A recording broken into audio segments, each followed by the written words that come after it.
last few weeks, the nation has been observing the 20th anniversary of the terrorist attacks of September 11th, 2001. Here's what our coverage looked like on this show on September 14th, 2001, from Statehouse correspondent Jo Ingles.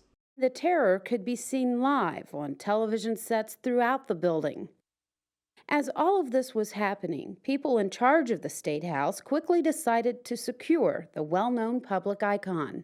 There's no business being conducted here in the Statehouse. Entrance into the Statehouse had been restricted.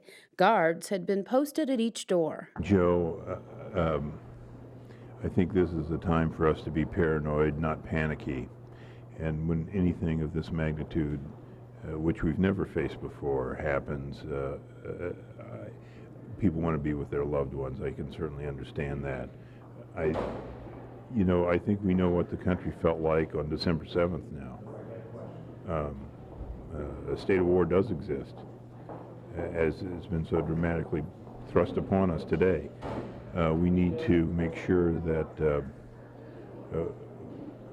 we act in a responsible manner to protect both lives and property.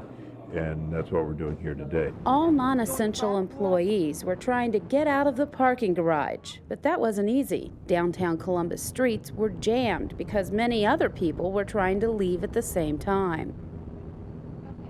Employees in federal buildings were being sent home too. So were some city employees. People walking down the streets were in a state of disbelief. A little nervous about things, not just wondering what happened over there, but who's responsible, and then some of the outcomes, whether NASDAQ and the stock market's going to drop now, what other cities are going to be hit, or just kind of questions about what's going on right now, what we plan on doing about it. He actually pretty much put it real well. We've been talking about it all morning. We teach over at Columbus Works. We've been working with our students all morning and trying to keep them calm and discussing what is going on. We're all in shock. It's a horrible thing. The skies over the city became eerily still as the constant stream of jets flying over downtown was replaced with one lone helicopter.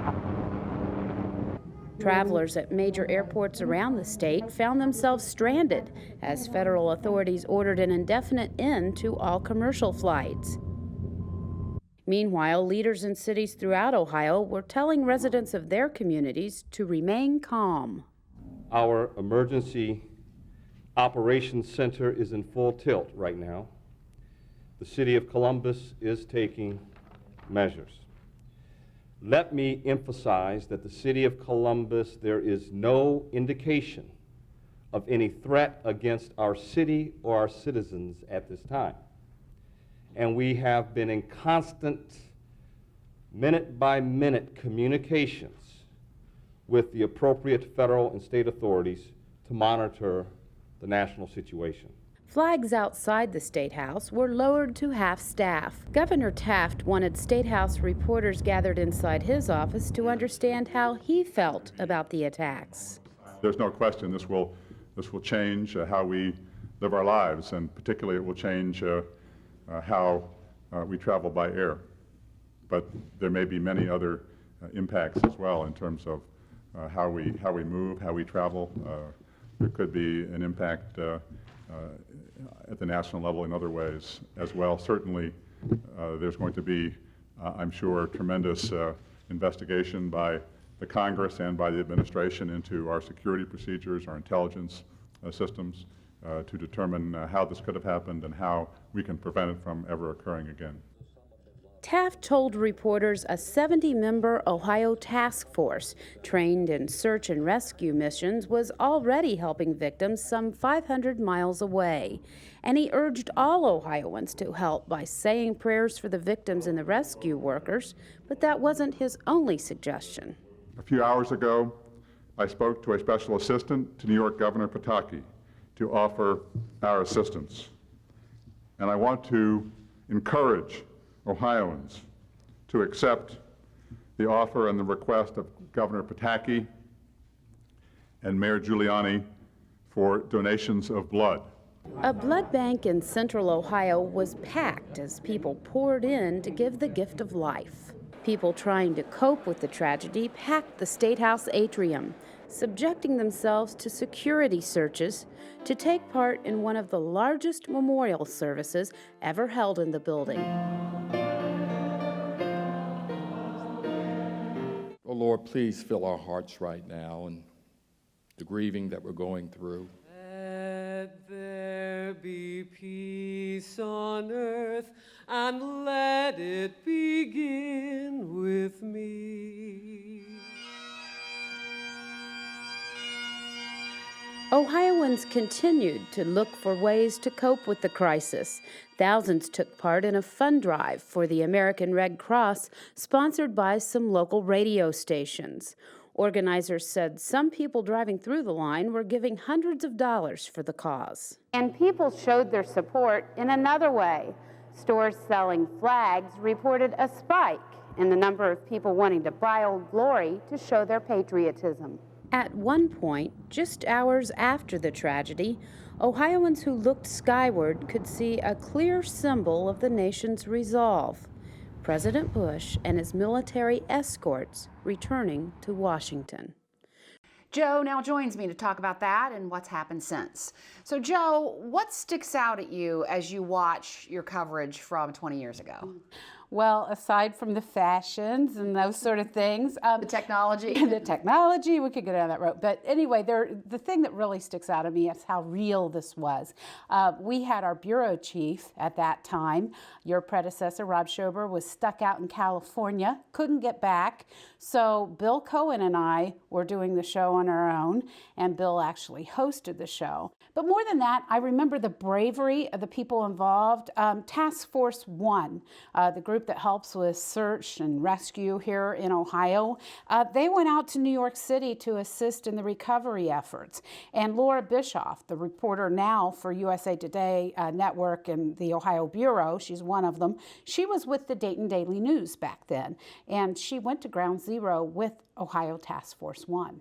They were working on 12-hour shifts, alternating 12-hour shifts. And they were down on ground zero. And I remember talking to some of them, and one guy said it was just the pit of hell. It was a war zone, clear as day to him. And they didn't find any survivors.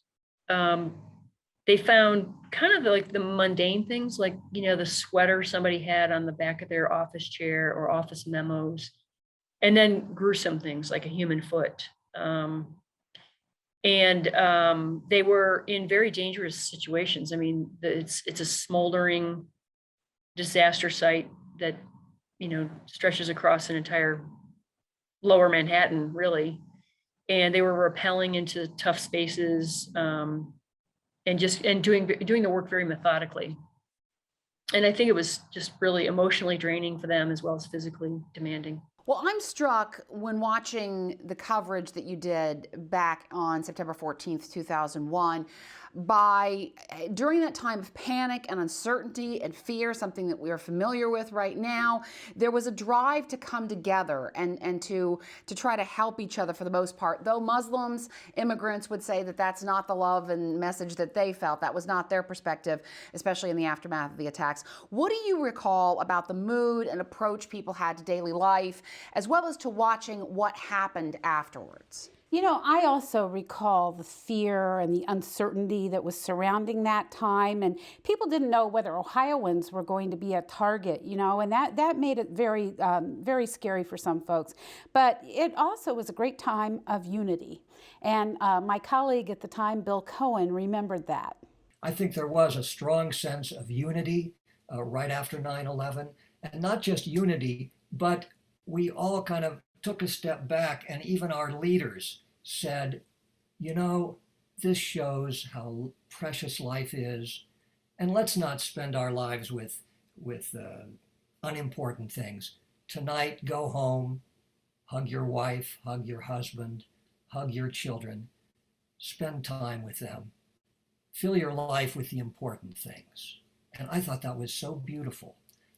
But it didn't last all that long, because just a few weeks later, as the economy started to crumble, President Bush and other leaders said, we got to get the economy going, go out and buy a lot of stuff. To me, that ran counter to the earlier feeling that material goods and all this junk we buy, that's not so important. Our families are important. Our friends are important. And so one thing I took away from that whole thing is, even though sometimes an emergency, a crisis, does shake us up a little bit and get us to see what's important in our lives, sometimes that doesn't last long. So you closed that package on September 14th, 2001 with an observation about flags and how they really became a symbol of coming together in those post-attack days. Right. You know, everyone was putting out their American flags, and we even saw newspapers printing flags, big flags in paper that people were taping up on their windows. It was rather unusual.